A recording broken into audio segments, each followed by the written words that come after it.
प्यारे बच्चों, हम अब तक ये जान चुके हैं कि फसल क्या होती है।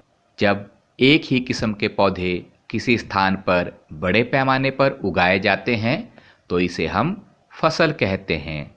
और ये फसलें दो प्रकार की होती हैं, खरीफ की फसलें और रबी की फसलें।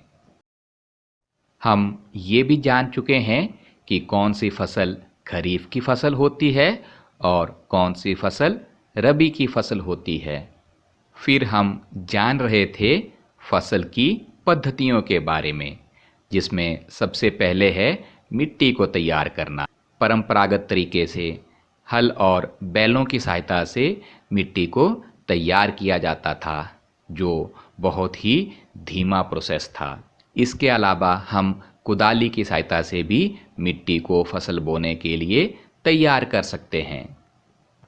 आप देख रहे हैं कल्टीवेटर, ट्रैक्टर संचालित कल्टीवेटर, जिससे श्रम व समय दोनों की बचत होती है।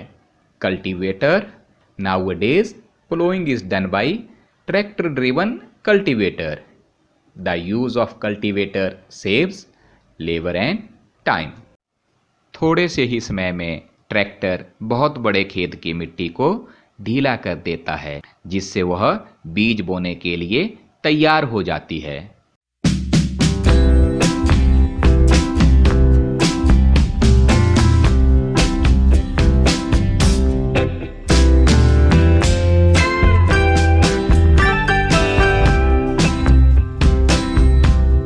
फसल उत्पादन का अगला चरण है बुआई। बुआई फसल उत्पादन का दूसरा चरण है, जिसमें साफ, स्वस्थ, गुणवत्ता वाले बीजों का चयन किया जाता है। आइए एक गतिविधि के माध्यम से साफ, स्वस्थ बीजों का चयन करें। एक खाली गिलास ले, इसमें पानी डालें। कुछ गेहूं के दाने ले, इन्हें अच्छी तरह से मिलाएं। कुछ देर रुकने के बाद हम देखेंगे कई बीज ऊपर तैर रहे हैं और कई बीज नीचे डूब गए। अच्छे और स्वस्थ बीज भारी होते हैं, इस कारण पानी में डूब जाते हैं। क्षतिग्रस्त व खराब बीज खोखले हो जाते हैं, जिस कारण वे हल्के होते हैं और जल पर तैरने लगते हैं। अच्छे व स्वस्थ बीजों के चयन की यह एक अच्छी विधि है।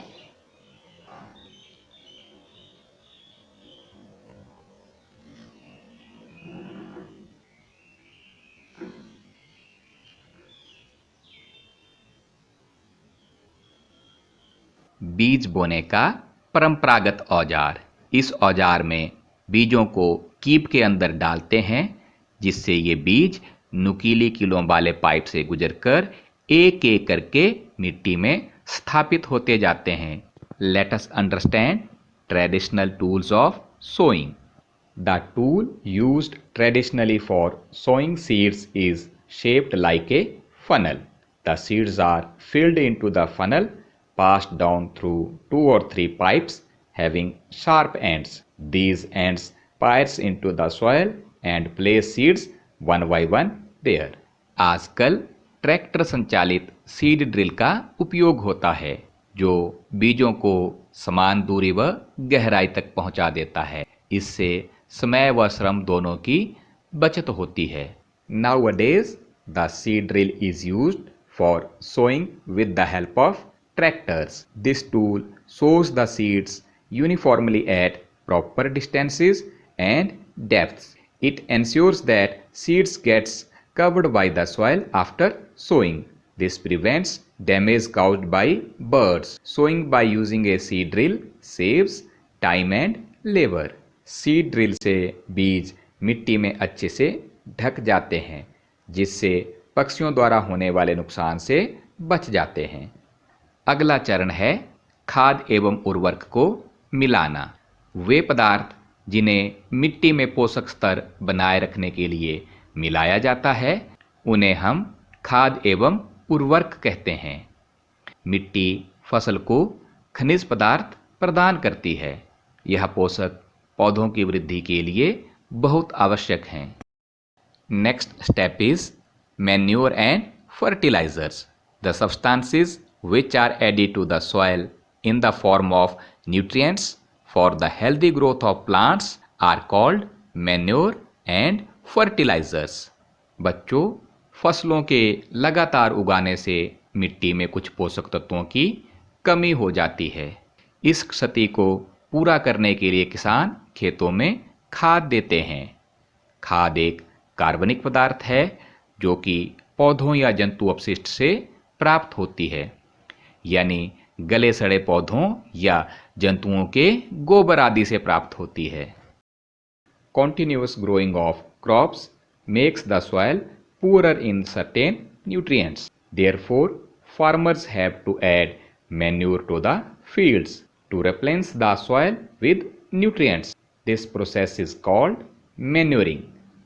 Manure is an organic substance obtained from the decomposition of plants or animal waste. उर्वरक एक रासायनिक पदार्थ है जो विशेष पोषकों से समृद्ध होते हैं।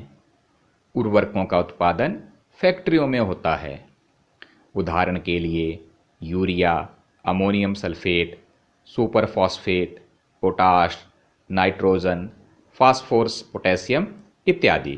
परंतु उर्वरकों के अत्यधिक उपयोग से मिट्टी की उर्वरता में कमी आई है और ये जल प्रदूषण का भी कारण है। Fertilisers are chemical substances which are rich in a particular nutrient. It is very much clear that the use of manure improves soil texture as well as its water retaining capacity. It replenishes the soil with all the nutrients. Another method of replenishes the soil with nutrients is through crop rotation. ये तो सबको पता है कि खाद के उपयोग से मिट्टी के गठन व जल अवशोषण क्षमता में वृद्धि होती, जिससे मिट्टी में सभी पोषकों की प्रतिपूर्ति हो जाती है। मिट्टी में पोषकों की प्रतिपूर्ति का एक और भी तरीका है, वो है फसल चक्रण, यानी बदल बदल कर फसलों को बोना। आओ बच्चों, अब हम देखते हैं उर्वरक और खाद में क्या अंतर है।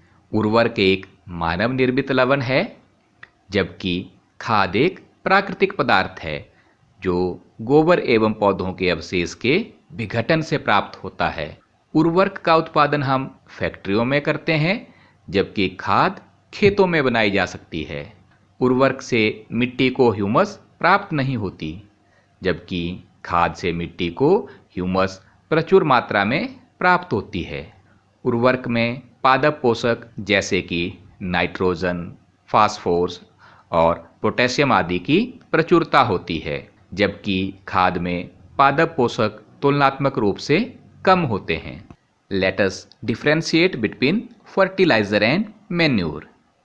A fertilizer is an inorganic salt, whereas manure is a natural substance obtained by the decomposition of cattle dung, human waste, and plant residues.